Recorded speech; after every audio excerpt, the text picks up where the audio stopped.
Oi, gente, eu de novo.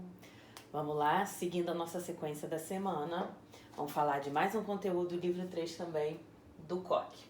Bom, nós vamos falar de um assunto assim que para vocês não tem muito interesse ainda, né? Vocês ainda são bem novinhos, mas é um assunto que vocês precisam conhecer. Conhecendo vai ser mais fácil vocês evitarem o uso, né? Até coibirem um adulto que esteja utilizando. Então nós vamos falar hoje de etnobotânica, produtos sintéticos e drogas. São os módulos 26 e 27. O que a gente tem? Etnobotânica e botânica. São ciências diferentes. A botânica, ela estuda o que? Ela estuda as plantas. E a etnobotânica, ela vai estudar o uso que essas plantas podem ter no ambiente, serem transformadas em medicamentos, né? A maioria dos medicamentos, eles provêm de uma substância que a gente fala que é o princípio ativo, né? Que é o que vai causar os efeitos nessa. Os efeitos estão dentro dessa substância, né? É um composto químico que está dentro das plantas. E a etnobotânica, ela estuda justamente isso. Então, olha só. A maioria das imagens que eu uso são imagens do livro de vocês para que vocês possam acompanhar. Então, essa aqui é uma folha de hortelã, ó, que são muito utilizados para fazer sucos, para fazer chás. E ela apresenta substâncias com propriedades que ajudam na digestão. Então, a gente utiliza o conhecimento desses princípios ativos para poder fazer o quê? Para poder fazer os medicamentos.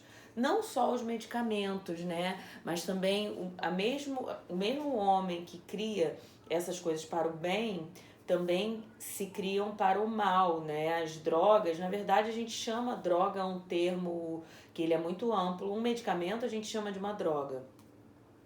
Mas a gente, quando fala assim, droga mesmo, a gente está nos referindo a substâncias entorpecentes que vão nos causar algum efeito momentâneo. E esse efeito, ao longo do tempo, ou mesmo num curto espaço do tempo, ele vai ser prejudicial para a nossa vida. Então vamos lá. O estudo das drogas, né? Drogas que a gente está falando entorpecentes, a gente tem drogas lícitas, que são aquelas que são aprovadas pelo governo, que causam mal às pessoas, não do uso esporádico, sim do uso contínuo, como por exemplo o álcool, né? A maioria dos pais, tios, né, toma uma cervejinha de vez em quando, um vinhozinho, né? Quem não toma, né? Qual adulto que não usa? Mas essas substâncias, se elas forem... elas são substâncias que causam um vício, né? Não causam um vício tão grande quanto o crack, que em um momento, em uma fumadinha, você já fica viciado. Mas ao longo do tempo, elas vão sendo viciantes. E essas substâncias lícitas são aquelas que a gente compra livremente, que são aprovadas pelo governo. Exemplo, álcool e cigarro. Ilícitas são aquelas que não existe venda, né, no mercado, por exemplo. Você tem que ir para o mercado obscuro. Você tem que procurar um traficante para você poder consumir essas substâncias. Então, assim, eu, enquanto estudante de biologia, né, a gente estuda botânica, etnobotânica, botânica criptogâmica, né? Então, a gente tinha contato com umas plantas, por exemplo, com a planta da maconha. E existem, né, o princípio ativo da substância da maconha é um princípio ativo que ele é o quê? Que ele é depressor do nosso sistema nervoso. O que ele vai fazer? Ele vai fazer a gente ficar mais calma, mais relaxada. E a partir desse uso, que era um uso que era recreativo de povos indígenas, de povos culturais, eles começaram a observar que algumas substâncias, né, a folha de coca, por exemplo, tem efeitos alucinógenos, né? São drogas que são estimulantes e outras drogas que são depressoras do nosso sistema nervoso central. Então, ao utilizar algumas drogas, as pessoas vão ficar muito estimuladas, né? Vão ficar elétricas, vão ficar felizes. Por quê? Porque as substâncias que essas drogas estão fazendo liberar no nosso cérebro estão fazendo com que a gente aja daquela forma. A gente fala que é uma falsa felicidade, né? Que é uma felicidade que não existe, que ela é proporcionada por uma droga. E quando a pessoa para de utilizar essa substância, aí vem uma depressão, né? Aí vem a falta de euforia e cada vez essa pessoa vai precisando de mais dessas drogas. Age no que a gente chama de sistema de recompensa.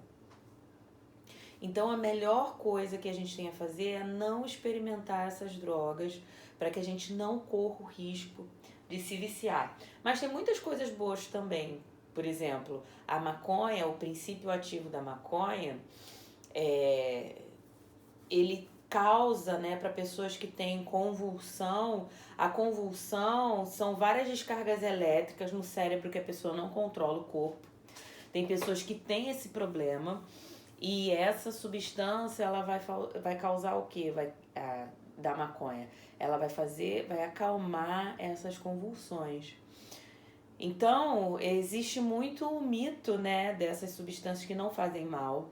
O fato é que, enquanto essas substâncias não forem controladas por um órgão como a Anvisa e tal, a gente não tem como saber a longo prazo o que essas drogas ilícitas vão causar em nós. O fato é que causa dependência química, a pessoa fica dependente dessas substâncias. Bom, diga não às drogas, você não vai usar. Se você tem algum parente que fuma ou que bebe demasiadamente todos os dias, você deve perturbar ele, sabe? Fala assim, não fuma, titio, não fuma, porque isso não faz bem pro seu pulmão. Você já viu a cor de um pulmão de quem fuma para quem não fuma? Vamos fazer campanha para as pessoas não utilizarem nem as drogas lícitas, beleza? Bom, gente, foi muito rapidinho, porque a gente não tem por que ficar se aprofundando nesse assunto, vocês são 6º ano ainda. Espero que vocês tenham gostado. Tô morrendo de saudade. Beijo!